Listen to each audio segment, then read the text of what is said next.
2 months after I left Lydia's house, I was in the clinic waiting room again when an older woman sat beside me. She looked at me for a long moment before finally saying, "You look just like her." I blinked. "I'm sorry?" She smiled faintly. "Rebecca, your mother." My stomach dropped. I hadn't told anyone here her name. "You knew her?" The woman nodded. "We were neighbors when she was pregnant with you. She was one of the sweetest girls I ever met, and Lydia." She paused, her eyes narrowing. "She wasn't always the person you think she is." My pulse quickened. "What do you mean?" The woman hesitated, glancing around the room. "This isn't the place to talk. Meet me tomorrow, at the coffee shop on Pine Street. I'll tell you what I know." That night, I barely slept. If this woman really knew my biological mother and Lydia, there was a chance she could answer the questions that had been haunting me. When I met her the next day, she told me things I wasn't prepared to hear. According to her, Lydia and Rebecca weren't just friends, they were sisters. Half-sisters. And the man from the letter? He wasn't some ex-boyfriend of Lydia's. He was my father. I sat there in that coffee shop with my head spinning. Sisters. That meant Lydia was my aunt, not just some kind stranger who stepped in to raise me. She'd been blood family all along, and still, she'd let me believe she was my mother. The woman explained that Rebecca and Lydia had grown up in a rough home. Their father was strict, their mother absent. Lydia had always been the responsible one, while Rebecca was the dreamer. When Rebecca got pregnant with me, she was only 19 and already battling the illness that would later take her life. "But why lie to me?" I asked, my voice trembling. "Why pretend to be my mom if she was really my sister?" The woman sighed. "Because she thought it would be easier for you. She didn't want you to grow up feeling abandoned, but Lydia, she also had her pride. She wanted to be seen as the one who saved you, not the one who just took over." That word, took over, stuck with me. It wasn't the same as raising or loving. It sounded cold, transactional. And then the woman told me something that made my stomach turn. "Before your mother passed, she left a small trust for you. Nothing huge, but enough to help with school or medical expenses. Lydia was the one in charge of it." My heart pounded. "What happened to it?" The woman looked at me sadly. "I think you already know." The moment I left the coffee shop, I felt a fire burning inside me. If there was money meant for me, money that could have paid for my treatment, then Lydia had been keeping more than just family secrets from me. I went to the bank listed on one of the old papers I'd taken from Lydia's lockbox. The clerk was hesitant at first, but when I explained that I was the beneficiary, she checked the account records. The trust had been emptied 5 years ago. Every cent withdrawn in cash. My hands shook as I stared at the printout. Lydia had been telling me we couldn't afford my treatments while sitting on money that was meant for me, money that could have saved me months of pain and fear. When I confronted her over the phone that night, she didn't deny it. "I used it to pay off the mortgage," she said flatly. "That house was your home too." I laughed bitterly through the lump in my throat. "It was never about me, was it? You didn't save me out of love. You did it because it made you feel like a hero."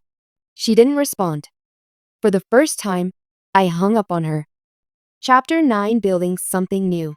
The betrayal cut deeper than anything before, but it also gave me clarity. Lydia might have been the one who raised me, but I didn't owe her my future. I threw myself into recovery, not just from my illness, but from her. I applied for scholarships, reached out to distant relatives of Rebecca who were willing to share stories and photographs. Slowly, I began to piece together the woman my real mother had been. Rebecca had loved music. She'd kept a journal filled with song lyrics and letters to me that she never got to send.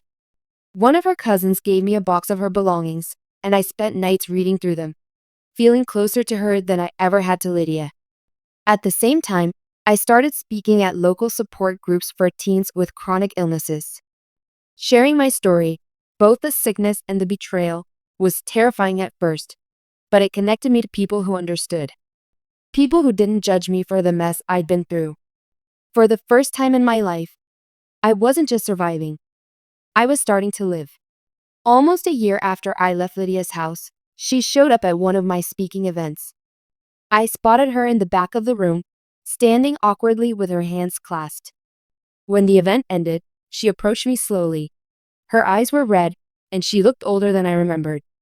"You've grown so much," she said softly. "I'm proud of you." I stared at her, unsure how to respond. Part of me wanted to hug her, to forgive her, to pretend we could go back to how it used to be. But another part remembered the lies, the money, the abandonment. "I'm not the same person I was," I finally said. "And I don't think we can go back. But maybe we can start over, as what we really are, aunt and niece." Her eyes filled with tears. "I'd like that." We didn't hug, we didn't make promises.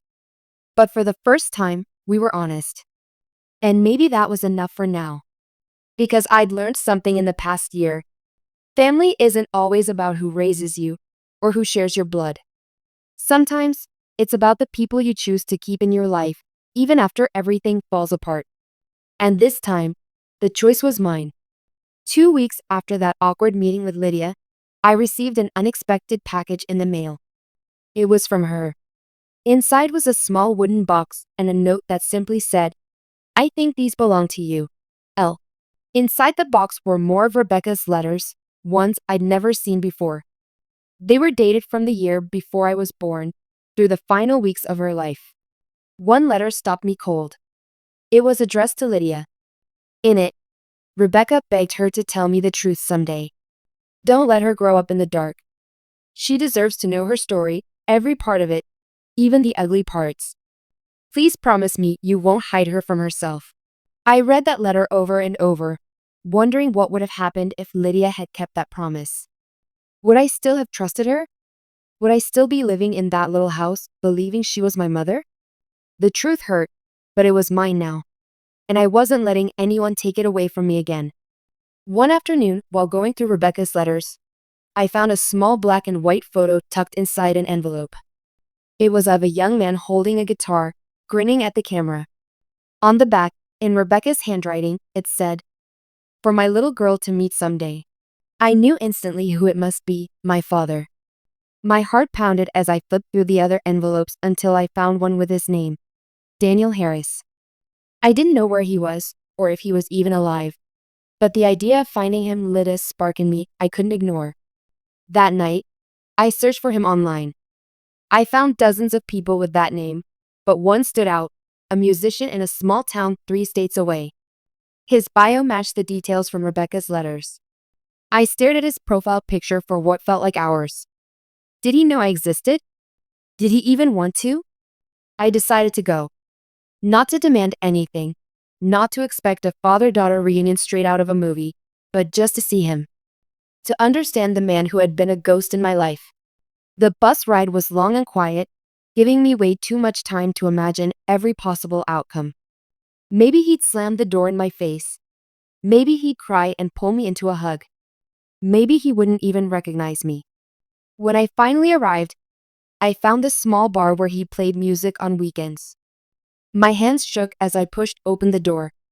He was there, older than the photo, his hair grayer, but unmistakably the same man. When he looked up and saw me, his eyes widened in shock. "Rebecca?" he whispered. "No," I said softly. "Her daughter." We sat in a booth in the corner, and for the next 2 hours, he told me everything. He had known about me. He had wanted to be in my life. But according to him, Lydia had told him I'd be better off without him, that he wasn't stable enough to raise a child, and that staying away was what Rebecca wanted. "That's not true," I said, sliding Rebecca's letter across the table, the one where she wrote that I should meet him someday.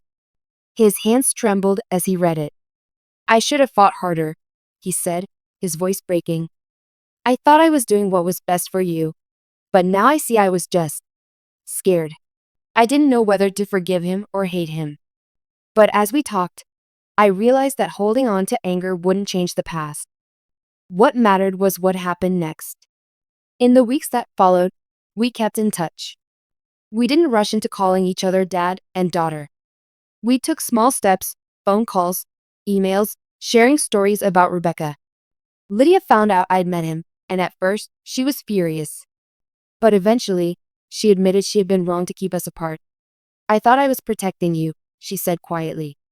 But I see now I was protecting myself. For the first time, I believed she was being honest. Life wasn't magically fixed. I still had my illness to manage. There were still days when I felt the weight of everything I'd lost. But now, I also had new connections, pieces of my family I never thought I'd find. And I realized something important. My story wasn't just one of betrayal.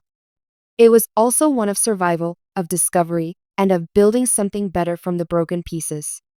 For the first time, I didn't feel like my past defined me. I felt like I was defining my own future. It was a rainy Sunday afternoon when I sat down at my desk, opened a blank notebook, and began writing a letter I never planned to send.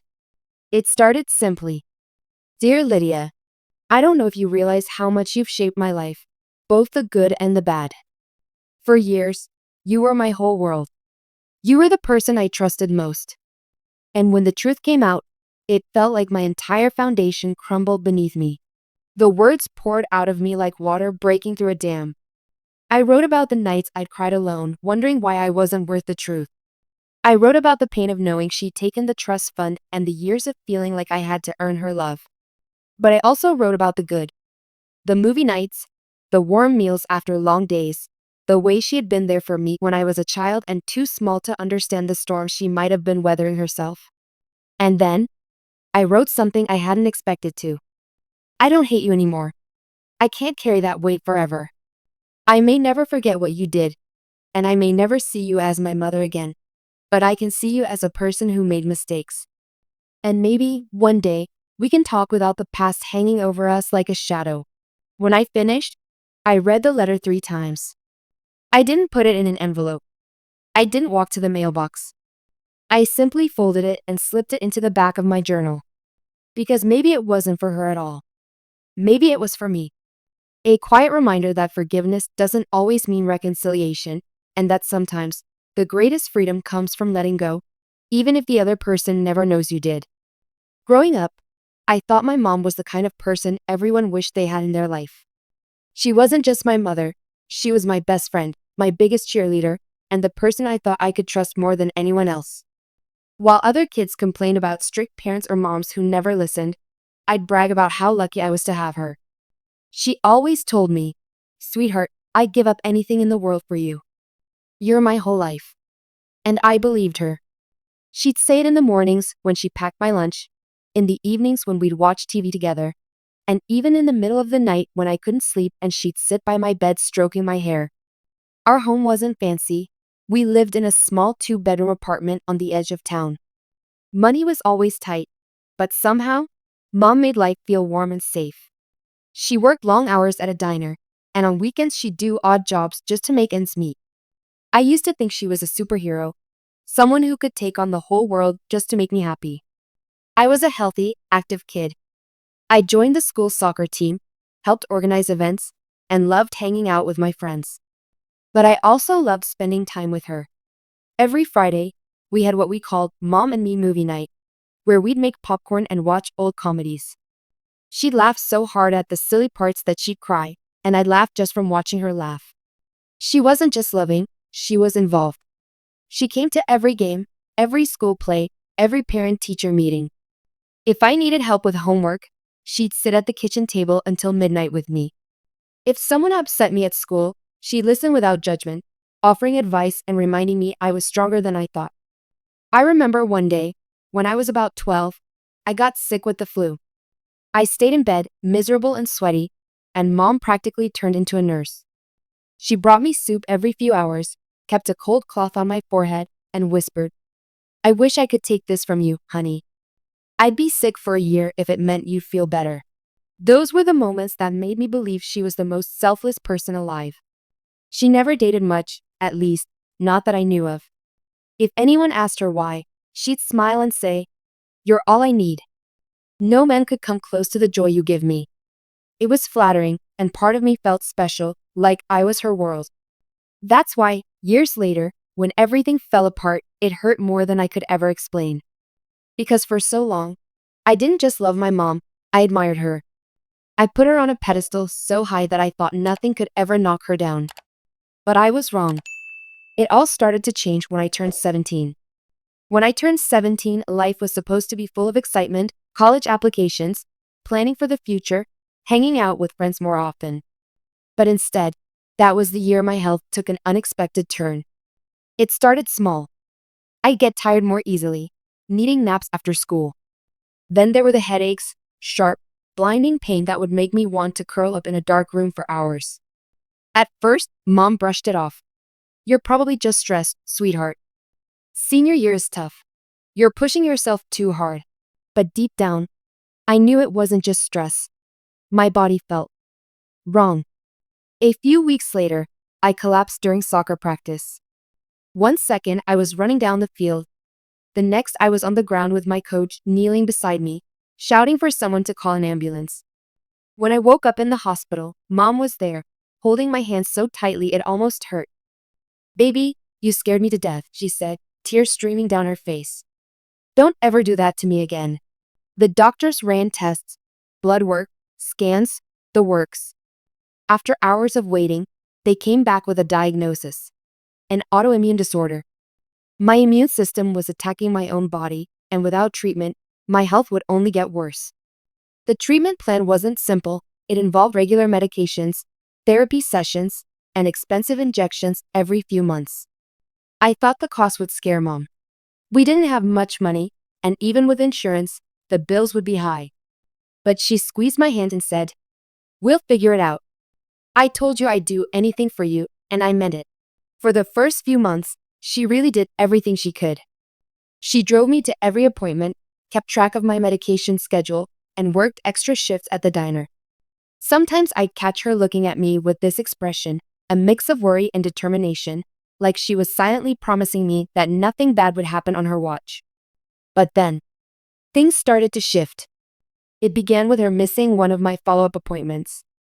She told me she couldn't get off work that day, but I later overheard her on the phone telling a friend she was just too tired and needed a break. I tried to brush it off. She'd done so much for me already, and maybe she just needed some time for herself. Then she stopped asking how my symptoms were. If I mentioned feeling worse, she quickly changed the subject.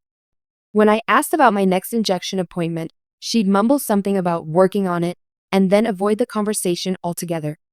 One night, while she thought I was asleep, I overheard her arguing with someone on the phone. "I can't keep doing this," she whispered harshly. "It's draining me. I have my own life to think about. She'll be fine. She has to be." The words sliced through me like a knife. I wanted to believe she didn't mean it, that maybe she was just stressed or venting. But it was the first time I realized that maybe, just maybe, her "I'd do anything for you" wasn't as unconditional as I thought. Still, I tried to ignore the doubt. I told myself she was tired, overwhelmed, maybe even scared. I clung to the version of her I'd known my whole life, the caring mother who would sacrifice anything for me. But soon, something happened that ripped away every last shred of that belief. And it started with a letter I wasn't supposed to find. It was a Saturday afternoon, and Mom was working a double shift at the diner. I was home alone, feeling drained after a bad week. My symptoms had been getting worse, more fatigue, more headaches, and I'd been missing more school than I liked. I figured I'd pass the time by doing some light cleaning, something to make me feel productive. I started in the living room, dusting shelves and stacking magazines. Then I moved into Mom's bedroom to put away some laundry. I'd never really snooped in her things before, but that day, I don't know. Something in me wanted to understand why she'd been so distant. Her nightstand drawer was slightly open. I reached over to push it closed, but then I noticed an envelope inside, old, yellowed, and addressed to her in handwriting I didn't recognize. My name wasn't anywhere on it, but curiosity got the better of me. I told myself I'd just take a quick peek. Inside was a letter that made my stomach twist. It wasn't from a friend or a coworker, it was from a man. The letter started warmly. "Lydia, I hope you're doing well. I still think about you every day. I wish things had turned out differently between us." I scanned the rest, my heart racing.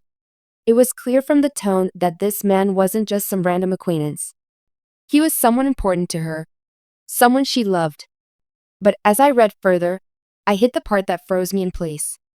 I don't understand how you could walk away from her. She's your daughter, Lydia. She deserves to know the truth. You can't pretend forever. My breath caught in my throat. She's your daughter. At first, I thought maybe he was talking about me. But the letter was dated more than a year ago, and nothing about it made sense. Why would someone have to remind my mother that I was her daughter? The rest of the letter was even more confusing. It mentioned the arrangement, papers that were signed, and something about not having to deal with the hospital bills. My mind spun with questions. Was this about me? My illness? Or something else entirely? I read the letter 3 times before stuffing it back into the envelope, my hands shaking. That night, when Mom came home, I couldn't look at her the same way. Every smile felt like a mask. Every "how was your day?" felt rehearsed. For the next week, I kept quiet. I didn't know how to bring it up without admitting I'd gone through her things. But the more I thought about it, the more the puzzle pieces began to fit. Her sudden distance, her hesitation to take me to appointments, the strange phone calls, the way she seemed less invested in my health than she once was. And then, one night, I overheard another conversation that made everything click. She was in the kitchen, speaking in a low voice. I can't afford it anymore. She's not even. She stopped herself, then sighed. Look, I did what I could for as long as I could. You can't expect me to keep this up forever. Not even what? Not even who? My hands went cold. I had to know the truth. The next day, when she left for work, I dug deeper, not just in the nightstand this time, but in the small locked box she kept in the back of her closet. I'd seen it before, but never had the nerve to open it. Luckily, I found the key taped under a drawer in her dresser. Inside were documents, official-looking ones with signatures. One of them was a birth certificate. My birth certificate. But there was something wrong. Under Mother's name, it didn't say Lydia Carson. It said another name entirely. And under Father's name, there was a blank space. I just sat there on the floor, staring at the paper until my eyes blurred. My caring mother, the woman who raised me, who swore she'd sacrifice anything for me, wasn't my mother at all. I didn't sleep that night.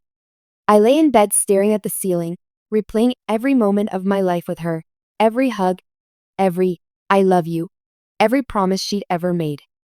It all felt different now. Like I'd been watching a movie my whole life, only to suddenly realize it was all staged. By morning, I was done keeping it inside. When Mom came home from her early shift, I was waiting for her in the kitchen. My heart pounded so loudly I could barely hear her greeting.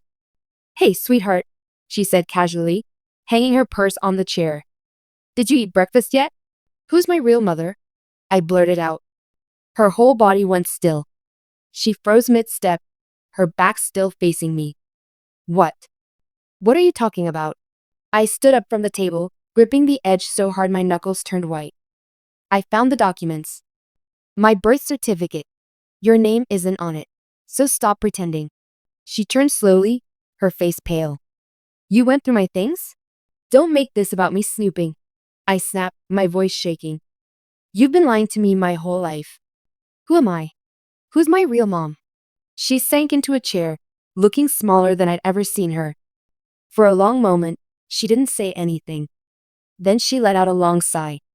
Her name was Rebecca. She was my best friend, and she was dying. I didn't say anything. My chest felt too tight. She got sick when you were just a baby. Mom, no, Lydia continued. She didn't have family who could take care of you. She was terrified you'd end up in the system. So she asked me to take you. I stared at her, trying to process. So you adopted me? She shook her head. Not legally. We made an arrangement. She signed papers giving me guardianship, but it wasn't a formal adoption. That way, you wouldn't have to go through foster care. I raised you as my own because I loved you, because I wanted to give you a life. My eyes burned, but I clenched my jaw. Then why now? Why pull away when I got sick? Was it because I'm not really your kid? Her face crumpled. It's not that simple, sweetheart. The truth is, I never had the money for something like this. When the bills started piling up, I panicked. I thought about Rebecca, how she died from a disease she couldn't afford to treat, and I realized I might be heading down the same road. I didn't know if I could keep going. I stared at her, shocked. So you were just going to let me get worse? Her voice cracked. I didn't know what else to do. That's when the anger boiled over. All those years she'd told me she'd sacrifice anything suddenly felt like a cruel joke. You told me I was your whole life, that you'd do anything for me. Was that all just something you said to make yourself feel better? Her eyes filled with tears. No, I meant it. But I'm human. I was scared. I'm sorry. Sorry. That was all she had. I walked past her without another word, heading for my room. I could hear her sobbing quietly at the table, but I didn't look back. I didn't trust myself not to say something I couldn't take back. That night, I packed a small bag. If she couldn't be there for me when I needed her most, I wasn't going to stay and watch our relationship crumble piece by piece. The next morning, I left. I didn't have a plan when I walked out the door that morning. Just a backpack, my phone, and a heart that felt like it had been torn in two. The air outside was cold, sharp, and it made every step feel heavier. I ended up at my friend Tessa's house. She was one of the few people who knew how bad my symptoms had gotten, and when she saw me on her doorstep with red, swollen eyes, she didn't ask questions. She just opened the door and let me in. I stayed there for a while, long enough for her parents to start asking questions. They were shocked when I finally told them everything: the fake birth certificate, the manslaughter, the confrontation. I could see the disbelief in their faces, like they couldn't imagine a caring mother doing something like that. But then again, neither could I. Until now. Tessa's mom suggested I look into medical assistance programs and charities for people with chronic illnesses. It felt strange, accepting help from strangers when the one person who was supposed to be my foundation had let me down. But I was desperate, so I made the calls, filled out the forms, and told my story over and over again to people I'd never met. One afternoon, while I was sitting in the clinic waiting for yet another consultation, my phone buzzed. It was a text from Mom. No, Lydia. I'm sorry. I don't know how to fix this, but I still love you. Please come home. I stared at the message for a long time. A part of me wanted to run back, to pretend none of this had happened. But another part, the bigger part, knew I couldn't go back to the way things were. Not after everything I'd learned. Love without trust wasn't enough. Weeks passed, and the distance between us grew. I started to feel stronger, not physically, not yet, but emotionally. I realized that maybe family wasn't just about who raised you or whose name was on a piece of paper. Maybe it was about the people who stayed, even when things got hard. I began reaching out to hospitals that might have known my biological mother.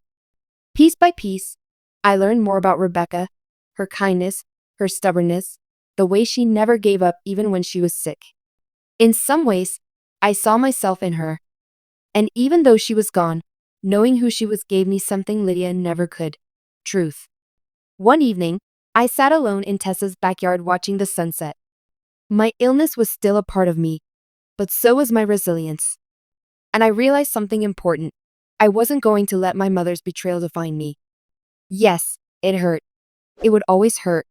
But I could still choose who I became from here. The next morning, I sent Lydia a message, not forgiving her, not yet, but letting her know I was okay. I told her I was getting the treatment I needed and that maybe, one day, we could talk again. She replied almost immediately, "I'll be here when you're ready." I didn't know if that day would ever come, but for the first time in months, I felt like I could breathe again. Because my story wasn't just about being betrayed. It was about surviving it. It was about taking the pieces of a broken truth and building something new for myself.